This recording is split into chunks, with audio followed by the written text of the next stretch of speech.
With its mountain backdrop and urban beaches, Vancouver has the rightly earned reputation of being one of the most beautiful cities in the world. Downtown Vancouver is superbly situated on a peninsula in the Strait of Georgia, bounded to the south by the delta of the Fraser River and to the north by deep fjord reaching far inland, Burrard Inlet. Also to the north gleam the often snow-covered ranges of the Coast Mountains. With its extensive parks and relatively equable climate keeping temperatures mild throughout the year, Vancouver is a paradise for leisure activities. But it also boasts a busy cultural life, and the modern downtown is easily explored on foot.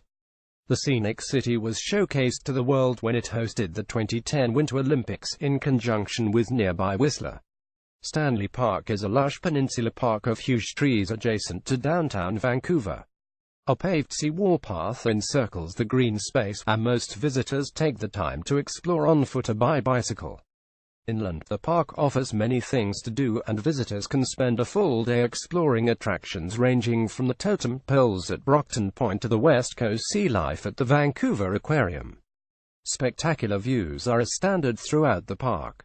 Read more. 11 top-rated tourist attractions in Stanley Park. Once mainly industrial, Granville Island is now a thriving center of activity with a relaxed and distinctive atmosphere. Artists and retailers have moved into converted warehouses alongside houseboats, theaters, galleries, and restaurants. The Granville Island Public Market is one of the most popular attractions, selling fruit and vegetables, seafood, and a great variety of other specialties as well as ready-to-eat items. Not truly an island, the arts hub is linked to residential areas by one road and footbridges to the south, and to the downtown peninsula across False Creek by ferry. In both winter and summer, Grouse Mountain offers an unmatched panorama in clear weather. That's especially so in the evenings when the city lights are on. A gondola operates daily, running from street level to the summit, where dining, activities, and wildlife await mountaintop explorers year-round. Especially for families, Grouse Mountain is a winter wonderland offering outdoor skating, snowshoeing, skiing and snowboarding. In summer, Grouse Mountain is a hiker's paradise with trails, including the famed Grouse Grind, affectionately called Mother Nature's Stairmaster. Hours daily 9 a.m. to 10 p.m. Admission adults $42, seniors $38, youth $13, 18, $24, children $512, $14. Part of the University of British Columbia, the Museum of Anthropology deals with cultures from around the world, but places particular emphasis on British Columbia First Nations. Exhibits display native art, including large totem poles in the Great Hall. Other presentations explore ethnographic and archaeological objects representing Asia, the South Pacific, the Americas, Africa, and Europe. The interesting building was originally part of a Hawaii-era fort, and local architect Arthur Erickson transformed the spaces into this world-class museum.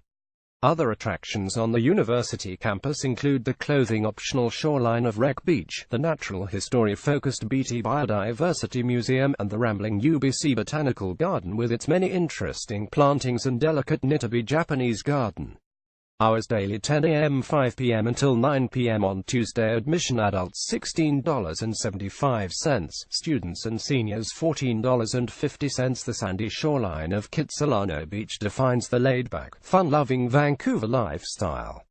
It's a place locals hang out with friends or take a dip in the outdoor heated seawater swimming pool, and visitors come to admire the mountain backdrop.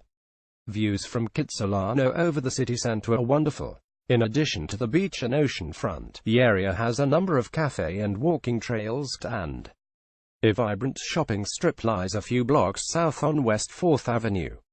The oldest part of the city, Gastown, is an area of restaurants, galleries, and shops set in carefully restored Victorian buildings.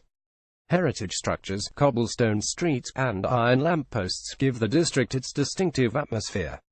Gastown came into existence in 1867 when a man called John Dayton arrived on the scene. Dayton had a habit of launching into lengthy stories and soon acquired the nickname Gassy Jack. As a result, the vicinity became known as Gassy's Town or Gastown. A statue of the proprietor now watches over the neighborhood in Maple Tree Square. Tourists stop for photos with Gassy Jack, and also love to visit the nearby steam clock, which puffs steam-powered chimes every 15 minutes.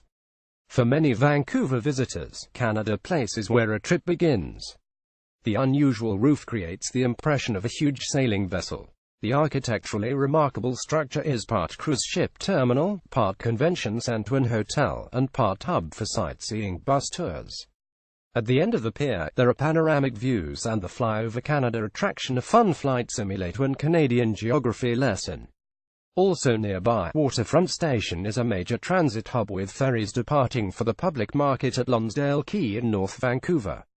Beyond the ornate Millennium Gate marking its entrance, Vancouver's exotic and interesting Chinatown features modern buildings amid many older ones dating from Victorian times. Signs of shops and restaurants are often written in Chinese characters, particularly along East Pender, Kiefer, and Main Streets, the main shopping areas. Local attractions include the pretty walled Dr. Sun Yat-sen classical Chinese garden, modeled after a traditional garden from the Ming Dynasty. Also worth seeing is the Sam Key building, which at barely 2 meters wide claims to be the narrowest office building in the world. Every year, Chinese New Year is celebrated with an excellent parade. Oceanfront English Bay centers on one of the city's loveliest and busiest beaches. Part of the West End neighborhood, English Bay offers shopping and high-end restaurants, but is also a popular outdoor area where people come to walk, bike, rollerblade, or hang out with the public art installations. The biggest event comes in summer when thousands crowd the shores to watch 3 nights of fireworks set to music. Another popular event is the New Year's Day Polar Bear Swim, when hardy swimmers take a dip in the chilly Pacific waters. Vancouver's first tourist attraction opened in 1889 and has been thrilling visitors with its swaying bridge over a plummeting canyon ever since. The footbridge spans a 70-meter deep river canyon leading to an activity park filled with forest trails and a treetop walk through old-growth giants. There's also a collection of totem poles and a transparent suspended platform known as a cliff walk. Also along Capilano Road, Capilano Salmon Hatchery is worth a visit in fall, especially to spot flashing salmon as they try to swim upstream. The Fish Ladder, a series of staggered pools, allows fish to bypass Cleveland Dam. Underwater windows give visitors a look at their efforts. If you are staying in Vancouver, the Capilano Suspension Bridge admission, with a free shuttle to the site, is a convenient option. The shuttle runs from downtown Vancouver, and the ticket covers admission to the Capilano Suspension Bridge, including the Treetops Adventure and the Cliff Walk. Robson Street is best known for shopping. But international brand names aside, it's also the setting for many inventive Vancouver happenings. The city's premier arts institution, the Vancouver Art Gallery, is on Robson and houses an excellent collection of paintings by Emily Carr, 18,711,945, as well as visiting international exhibits. The gallery faces Robson Square, an interesting public space designed by Arthur Erickson, which includes a winter ice skating rink and law courts. In Vanier Park near Burrard Bridge, the Museum of Vancouver is a large institution devoted to all things Vancouver. It covers the city history from the first coast sailor communities to Japantown, Kitsilano hippie days, and urban development. Other worthwhile museums and centers are within a short walk, including the H.R. Macmillan Space Center with its planetarium, an observatory, and the Waterfront Maritime Museum, where splendid views capture English Bay with the North Shore Mountains beyond. Hours open daily 10 a.m. 5 p.m. until 8 p.m. Thursday. Admission adults $14, students and seniors $11, youth $588. The center of Queen Elizabeth Park, Little Mountain, marks the highest point in Vancouver and its elevated position affords excellent views of the city center and the mountains to the north. Park recreational offerings include pitch and putt golf, tennis, disc golf, dining at S.Sands in the park restaurant, an extensive outdoor arboretum, and the lovely enclosed tropical environment of Bleedle Conservatory. The sunk-in quarry garden makes a lovely spot to stroll on a warm summer day. For more horticultural explorations, head a couple of blocks west of Anjusan Botanical Garden, where there is always something in bloom amid beds representing various regions and species. The futuristic sphere-like building of Science World is home to a kid-friendly exploration center that explains phenomena through hands-on exhibits and demonstrations. Themes include water, air, motion, and invention. There is a theater on site, as well as a massive IMAX screen. Visiting exhibits are often impressive and part of world tours. But back to the building, which is an unmistakable waterfront landmark in Vancouver and was originally built for Expo 86, a World's Fair. Hours open daily 10 a.m. 6 p.m. until 9 p.m. Thursday. Admission adults $25, students, seniors, and youth $13, $18, $21, children $312, $17.75. South of Vancouver, Richmond is not a scenic city at first glance. But the airport locale is packed with sightseeing attractions, from a renowned Buddhist temple to the picturesque former fishing village of Steveston filled with waterfront restaurants and restored old boat sheds. Located in the latter, the Gulf of Georgia Cannery National Historic Site is one of the most historic settings in Richmond, and it relays the history of the West Coast fishing industry. Many also visit Richmond simply to shop due to its large malls with imported Asian goods and vibrant night markets taking place on summer weekends. To experience the best of Vancouver, it's a good idea to stay right downtown. Vancouver has a vibrant and active city centre, where people live, work, and play. Many of the top attractions, including Stanley Park, English Bay, Robson Street, Gastown, and Granville Island, are located in the city centre, along with great shopping and dining. Below are some highly rated hotels in convenient locations. Luxury hotels with a superb location, looking out over Vancouver Harbour, Stanley Park, and the North Shore Mountains. The Fairmont Pacific Rim is one of the city's finest hotels.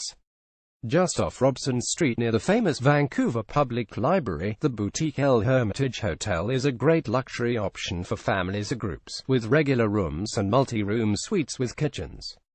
Near Robson Square, the Rosewood Hotel Georgia, first opened in 1927, is one of Vancouver's classic luxury hotels in the heart of downtown.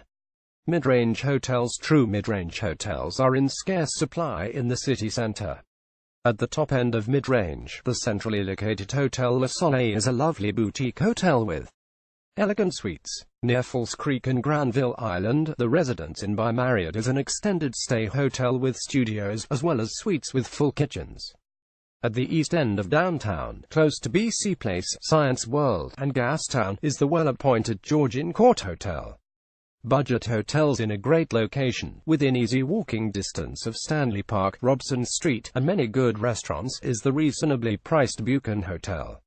At the opposite end of downtown, near Gastown, is the Victorian Hotel, in a late 1800s Victorian-style building, with comfortable rooms and modern decor. In a very central location and within walking distance to the Vancouver Convention Centre and the Olympic Cauldron, is the basic but comfortable Days in Vancouver downtown. Sightseeing. Vancouver is a big city, and it can be somewhat confusing with the water and bridges.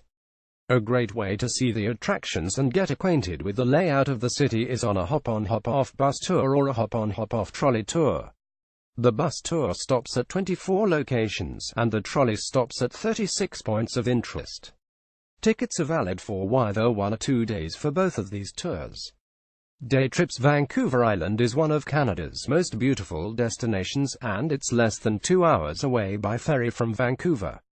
One of the easiest ways to see a bit of the island, including the beautiful provincial capital of Victoria, is on a Vancouver to Victoria and Butchart Gardens tour.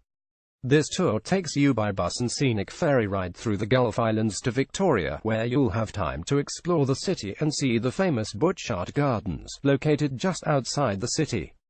This tour includes hotel pick-up and drop-off, round-trip ferry, bus, and admission to the gardens. Enlarge map. Print map. Embed less than greater than Vancouver map. Attractions. Hotels. Where to stay in Vancouver.